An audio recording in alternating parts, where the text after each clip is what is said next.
आगामी सिंहस्थ कुंभमेळ्याच्या पार्श्वभूमीवर द्वारका सर्कल येथे अंडरपासच्या बांधकामाला सुरुवात होत असून या कामानिमित्त शहराच्या वाहतूक व्यवस्थेमध्ये उद्या शुक्रवारपासून मोठे बदल करण्यात आले आहेत.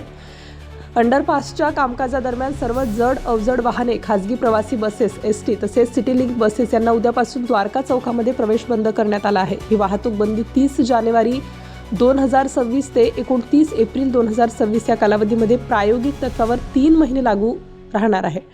नाशिकहून नाशिक रोडकडे जाताना द्वारका चौकात 800 मीटर लांबीचा अंडरपास तयार केला जाणार आहे.